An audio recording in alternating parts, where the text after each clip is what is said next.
اللہم صلی علی محمد وعلی محمد وعجل فرج وعلی محمد بسم اللہ الرحمن الرحیم۔ بغیر عشق علی زندگی فنا ہستم۔ آپ سب کو میری طرف سے مولا کائنات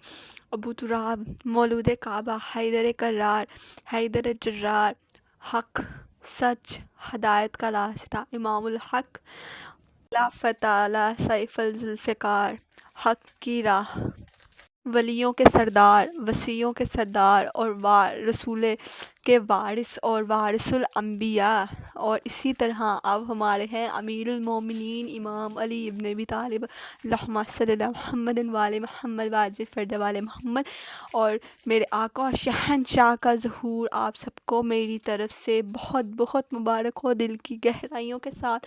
یہ اتنا بڑا دن ہے جس کی فضیلت اگر ہم بیان کرنا بھی چاہیں تو اس انداز میں نہیں کر سکتے جس انداز میں امام کرتے ہیں، یا ہمارے آخر زمان نبی سرور کائنات یا ہمارے سرکار دو عالم کرتے ہیں۔ تو اسی طرح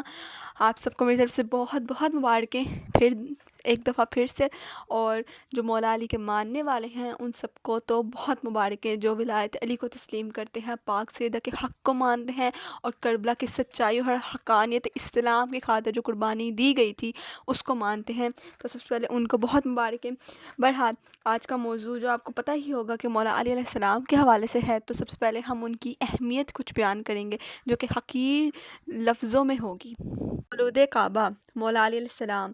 حضرت ابو طالب و جناب فاطمہ بنت اسد سلام اللہ علیہ کے بیٹے، پیغمبر خدا کے سہم نور داماد، بھائی جانشین اور پاک سیدہ کے شوہر، اور دونوں استاد دار امام اور بی بی زینب و کلثوم سلام اللہ علیہ کے پدر بزرگوار تھے۔ آپ کا جس طرح سرور کائنات کے نور میں شریک تھے، اسی طرح کار رسالت میں بھی شریک تھے۔ یوم ظہور سے لے کر تا باحیات پیغمبر اسلام کے مدراس المہام کی حیثیت سے کار پرواز رہے، امور مملکت ہو یا میدان جنگ۔ آپ ہر موقع پر تاج دو عالم کے پیش رہے۔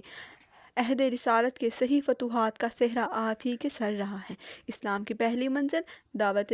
ذی العشرہ سے لے کر تا برت حال رسول آپ نے وہ کارہاں نمایاں کیے جو کسی صورت سے بھلائے نہیں جا سکتے، اور کیوں نہ ہو جبکہ آپ کا گوشت پشت رسول خدا کا گوشت پشت تھا، اور علی کا ظہور ہی اسی لیے ہوا، اسلام اور پیغمبر کے لیے۔ اگر بات کی جائے آپ کی نوری خلقت کی، خلقت سرور کائنات کے ساتھ ساتھ آپ کا بھی ظہور کا عالم و آدم سے پہلے ظہور ہو چکا تھا، لیکن نسل شکل و انسانی آپ کا ظہور 13 رجب 30 عالم فعل بمطابق 40 عیسوی یوم جمعہ بمقام خانہ کعبہ آپ کا ظہور ہوا۔ آپ کی والدہ فاطمہ بنت اسد سلام اللہ علیہ اور آپ کے باپ ابو طالب علیہ السلام تھے، اور آپ دونوں طرف سے ہاشمی تھے۔ مورخین کا عالم کا اتفاق ہے کہ آپ کے خانہ کعبہ میں ہی آپ کا ظہور ہوا تھا، اور آپ واحد وہ ہستی ہیں جس کا خانہ کعبہ میں ظہور ہوا تھا، اس سے پہلے کسی کا بھی خانہ کعبہ میں ظہور ہی نہیں ہوا۔ یہ اللہ بتا رہا ہے کہ فضیلت علی بن ابی طالب علیہ السلام اور ولایت علی کتنی ضروری ہے، کہ اللہ اس خود اپنے گھر میں جس کا ظہور کرے اس کا مقام کیا ہوگا، سبحان اللہ۔ اور اسی کے ساتھ اگر آپ کو ظہور کا ہم بتائیں تو تواریخ اسلام میں ملتا ہے کہ پاک بی فاطمہ بنت اسد کو جب محسوس ہوا کہ آپ کی ظہور آپ کا قریب ہے، تو آپ نے یہ مشورہ رسول کریم خانہ کعبہ کے قریب گئیں، اور اس کا طواف کرنے کے بعد دربار سے ٹیک لگا کر کھڑی ہو گئیں، اور بارگاہ خدا کی طرف توجہ ہو کر عرض کرنے لگی، خدایا میں مومنہ ہوں، مجھے ابراہیم بانی کعبہ اور اس کا مولودہ کا واسطہ جو میرے پیٹ میں ہے میری مشکل دور کر دے۔ ابھی دعا کے جملے ختم نہ ہو پائے تھے کہ دیوار کعبہ شق ہو گئی، اور پاک سیدہ داخل کعبہ ہو گئی، اور دیوار جوں کی تھی ہو گئی ویسے ہی، اور آپ کا ظہور خانہ کعبہ کے اندر ہوا۔ لیکن جب مولا کا ظہور ہوا تو آپ نے آنکھیں نہ کھولی، مگر جب تیسرے دن سرور کائنات تشریف لائے اور اپنی آغوش مبارک میں لیا تو مولا علی نے آنکھیں کھول دی اور جمال رسالت پر پہلی نظر ڈالی، سلام کر کے تلاوت صفحہ آسمانی شروع کر دی، بھائی نے گلے لگا لیا، اور رسول خدا نے کہا کہ اے علی جب تم ہمارے ہو تو میں بھی تمہارا ہوں، فوراً منہ میں زبان دے دی، اور اسی طرح زبان رسالت سے دہن امامت میں 12 چشمے جاری ہو گئے، اور علی علیہ السلام اچھی طرح سیراب ہو گئے۔ اس لیے اس دن کو یوم النزویہ کہتے ہیں، کیونکہ ترویہ کے معنی سیرابی کے ہیں۔ الغرض مولا علیہ السلام کعبے سے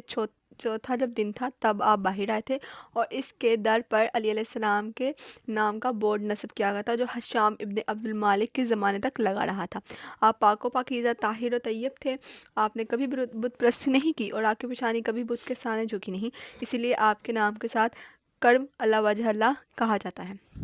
بات کی جائے آپ کے نام نامی کی، آپ کا نام جناب ابو طالب نے اپنے جد اعلیٰ قبائل عرب کسی کے نام پر، اور آپ کی والدہ نے اپنے باپ کے نام اسد پر، اور سرور کائنات نے خدا کے نام پر علی رکھا۔ نام رکھنے کے بعد ابو طالب اور بنت اسد نے کہا، حضور ہم نے حاطف غیبی سے یہی نام سنا تھا، آپ کا ایک مشہور نام حیدر بھی ہے جو آپ کی ماں نے آپ کا نام رکھا تھا، جس کی تصدیق اس رزق سے ہوتی ہے جو آپ نے مرحب کے مقابلے میں پڑھا تھا۔ اس نام کے متعلق روایت میں ہے کہ جب آپ جھولے میں تھے، ایک دن آپ کی والدہ کہیں گئی، جھولے پر ایک سانپ چڑھ آیا، آپ نے ہاتھ بڑھا کر اس کے منہ کو پکڑا اور گلے کو چیر پھاڑ دیا۔ ماں نے واپسی ہو کر یہ ماجرا دیکھا تو آپ کی والدہ کے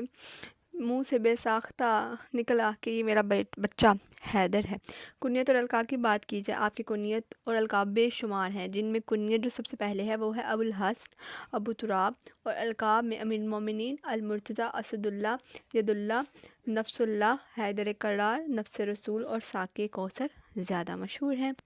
مولا علیہ السلام کے اسلام پر احسانات گننے بیٹھیں تو شاید وہ نہیں ہو سکتا۔ سب سے پہلا احسان تو یہ ہے کہ دعوت ذوالعشرہ کے موقع پر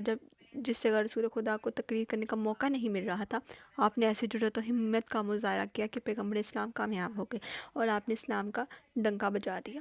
شب ہجرت فرش رسول پر سو کر اسلام کی قیمت بیدار کر دی اور جان جو مکمک پر ڈال کر غار ہیرا میں 3 یوم تک کھانا بچایا۔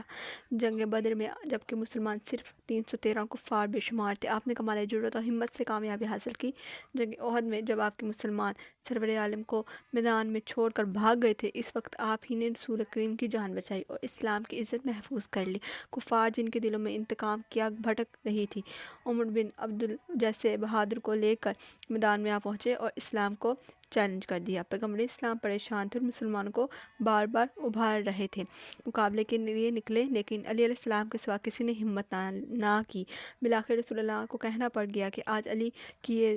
ضربت عبادت ثقلین سے بہتر ہے۔ اسی طرح خیبر میں کامیابی حاصل کر کے آپ نے اسلام پر احسان فرمایا۔ میرے خیال کے مطابق مولا علی کا اسلام پر سب سے بڑا احسان یہ تھا کہ وفات رسول کے بعد روح فضدار واقعات اور جان لیوا حالات کے باوجود آپ نے تلوار نہیں اٹھائی، ورنہ اسلام منزل اول پر ہی ختم ہو جاتا۔ یقیناً مولا کی فضائل، مولا کے کارنامے اور اسلام پر احسانات وہ ہم کبھی بھی نہیں بول سکتے۔ اگر ہم قیامت تک بھی اس ویڈیو کو جاری رکھیں تو یقیناً کبھی ختم نہ ہو۔ تو مجھے لگتا ہے کہ آج اتنا ہی ہم سب کے لیے کافی ہے، کیونکہ مولا کا علم وہ علم ہے کہ اگر اس بات کو ہم سمجھیں یا اس کا ذکر کرنا شروع کریں تو وہ کبھی ختم نہیں ہوگا۔ سبحان اللہ، ہمیں وہ مولا اور امام ملے جو خوش قسمت کو ملتے ہیں۔ ہم بہت خوش نصیب ہیں کہ اللہ نے ولایت تیری ہمارے دل میں ڈالی، اور آج بہت بڑا دن ہے۔ پھر مبارک ہو، اپنے فیملیز کے ساتھ اچھی طرح منائیے۔ اللہ حافظ۔